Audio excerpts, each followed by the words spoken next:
Berkeley, Calif. Thousands of protesters converged on Martin Luther King Jr. Civic Center Park one Sunday late last month to confront far-right activists. Among them were dozens dressed in black with faces masked. Organizers on bullhorns called for the crowd to be defensive, but matters didnt stay nonviolent for long, using clubs and wooden shields emblazoned with "No Hate." Groups of around half a dozen of the masked protesters beat and chased some of the small number of far-right activists who showed up at the No to Marxism rally, even though it had been cancelled.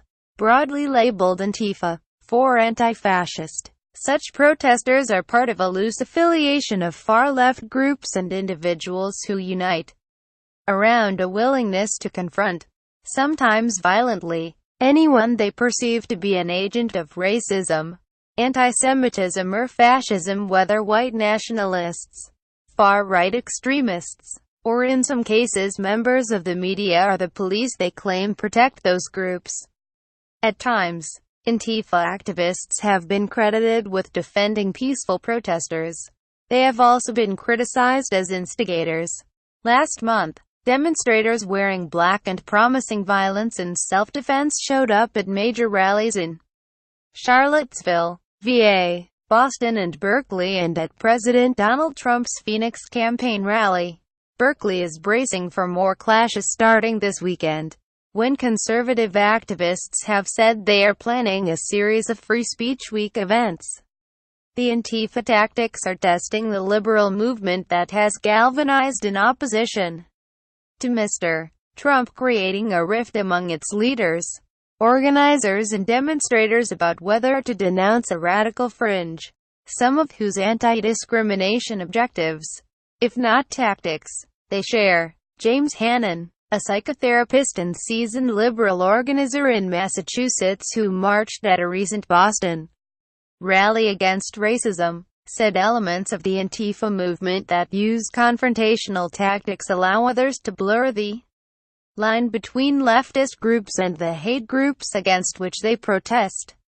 The social justice, the peace movement, the left, or just progressives really have to start calling out the Antifa and say, "Hey, hey, hey, you don't represent us," said Mr. Hannon, 67 years old. "We're surrendering a moral high ground." Following the Berkeley outbursts, House Minority Leader Nancy Pelosi, a California Democrat, condemned the violent actions of people calling themselves Antifa. Berkeley Mayor Jesse Arreguin, a Democrat, said progressives need to disavow Black Bloc, a term used broadly for protesters wearing black who in recent years have used violent tactics, like those espoused by some in the Antifa movement. Others on the left, however, are uncomfortable condemning such activists, particularly after last month's Unite the Right rally in Charlottesville. Seth Wispeley, the United Church of Christ pastor, said he and a group of clergy who tried to block white supremacists from entering a city park were attacked and were saved only because protesters he identified as Antifa stepped in and fought back. "If Antifa had not been there," said Mr. Wispeley, who helped organize the Charlottesville clergy protest, "we could have been trampled." Conservatives have blamed Antifa for violence at a series of recent protests. Mr. Trump has consistently blamed both sides after confrontations, including in Charlottesville, where a driver with a history of Nazi sympathies allegedly rammed his car into a crowd, killing a woman. Especially in light of the advent of Antifa, Mr. Trump said last week, "If you look at what's going on there, you know, you have some pretty bad dudes on the other side also." Mr. Trump's remarks, in particular after Charlottesville, were criticized by many on the left and right for not more clearly condemning neo-Nazis and white supremacists. Today, some liberals worry the Antifa movement is undermining their efforts by, in effect, appearing to lend some support to the president's claims that both the far left and far right are to blame. During the civil rights movement, the Rev. Martin Luther King Jr. and Malcolm X openly clashed over methods. Dr. King espoused nonviolence. Malcolm X pushed a more militant approach. In the late 1960s and early 1970s, groups such as the Black Panthers and Weather Underground condoned violence against authorities to further goals such as ending the Vietnam War. Arthur Eckstein, a University of Maryland professor who was an activist at that time and wrote a recent book on the Weather Underground, said left-wing groups today are grappling with the same question: how much violence, if any, is acceptable? Antifa protesters are even more loosely organized than the far right-wing groups they clash with, but they are united in their willingness to use physical force. And while some groups identify themselves by that name, the term also is used more broadly to describe the tactics used by a range of groups, some of whom may reject the Antifa label. Most people associated with the movement appear to be young men, but women and older activists also take part. Many are involved in other causes, such as socialism or anarchism. The term also can denote opposition to capitalism. Some come in groups, others are lone protesters. Their protests attract people such as Morgan Bennett, a 26-year-old from Tucson at the gathering outside Mr. Trump's Phoenix rally. Mr. Bennett, who said he works with kids for a living, joined a group of others dressed like him, in all black, most with covered faces. Asked if the group was Antifa, he said, "Everyone should be anti-fascist." Mr. Bennett called a commitment to nonviolence a little naive, saying he came unarmed but prepared to use his hands. "We have to defend ourselves." Tactics of people calling themselves Antifa have ranged from shouting down those they deem bigots to more aggressive measures. Police linked them to damaging property and throwing Molotov cocktails in February demonstrations. That led University of California, Berkeley, to cancel an appearance of a speaker who was a Breitbart News Network writer at the time. These tactics echo those that emerged more than a decade ago among radicals on the political far left who committed violence at major demonstrations against world leaders, such as at the 1999 World Trade Organization's meetings in Seattle. Black-garbed protesters clashed there with police and hurled bricks through bank windows. Brian Lovin, a former New York City police officer and now director of the Center for the Study of Hate and Extremism at California State University, San Bernardino, said multiple studies showed that in the past 15 years, extremists with far-right ideologies, including white supremacists, neo-Nazis and anti-government extremists, have committed more violence, including homicides, by a long shot than have extreme leftists.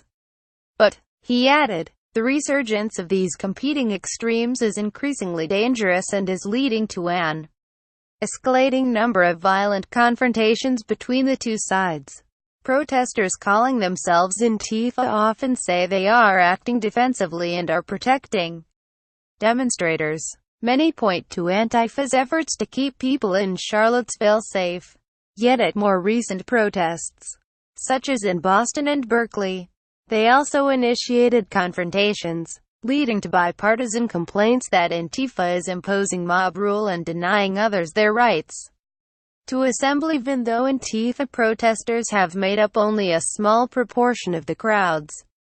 The Berkeley rally showed the dilemma the Antifa movement presents the left. The No to Marxism in America event was planned for Sunday, August 27. Groups planning to protest organized counter-rallies in the weeks leading to it.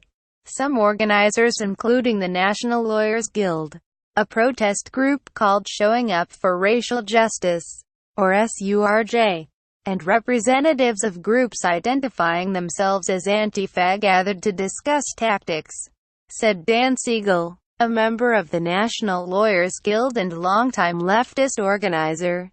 Jeff Conant, a spokesman for SURJ's Bay Area chapter, said organizers decided against condemning any actions including physical confrontations, by demonstrators on the left. We feel it serves the interests of white supremacists to divide progressive movements, he said. Organizers took to internet message boards to ask protesters not to initiate any violence. The right-wing event's organizer called it off 2 nights before it was to happen. Some sympathizers showed up anyway, and protesters went ahead with their counter-rally. John Cookenboo, a 28-year-old warehouse worker, and Vincent Yokelson, a 23-year-old line cook, came to the Berkeley protest from neighboring Oakland with body armor, helmets and shields they had bought on eBay. They said they had hoped they wouldn't need the gear. "I'm not going to let my friends get beat over the head or pepper sprayed," said Mr. Yokelson. "I'm going to do what I can to protect them." Though the young men both identified as Antifa, they said they weren't part of any organized group. This loose structure makes protests such as the one in Berkeley hard to control.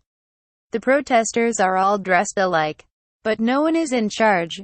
Much of the coordination, Mr. Cookenboo said, is done by word of mouth and on closed internet message boards using pseudonyms. "I try not to openly incite violence," Mr. Cookenboo said. "I don't feel like, at the end of the day, that accomplishes too much." Nonetheless, there was violence. One young man pepper sprayed a group of masked protesters who appeared to be Antifa and was quickly set upon and beaten by at least 5 people dressed in black, one of them using a shield fashioned from a plastic trash can. When the young man was on the ground, another black-clad activist kicked him. Protesters in dark get-ups set off smoke bombs, toppled police barricades and smashed the cameras of some journalists and bystanders. "You do it again, it'll break your phone," a man in a Spider-Man mask told a Wall Street Journal reporter who was taking photographs. City officials said 13 people were arrested and 2 hospitalized. After the event, organizers and some demonstrators said that those who behaved aggressively didn't represent the majority and that things had gone well. "It went wonderfully," said Terhaak, a leader of Community Ready Corps, an organization devoted to fighting white supremacy. Though he acknowledged some situations here and there, he said that he didn't identify as Antifa but that they were there to protect the crowd. Just like in Charlottesville, Mayor R.A. Gween of Berkeley disagreed. "We saw a large group of black-clad extremists who really turned a peaceful protest on its head." Some activists on the left, leery of mayhem, said they would no longer march with groups they call Antifa. Samantha Priestinson, a Green Party candidate for the Minneapolis City Council, said she finds the movement too unpredictable.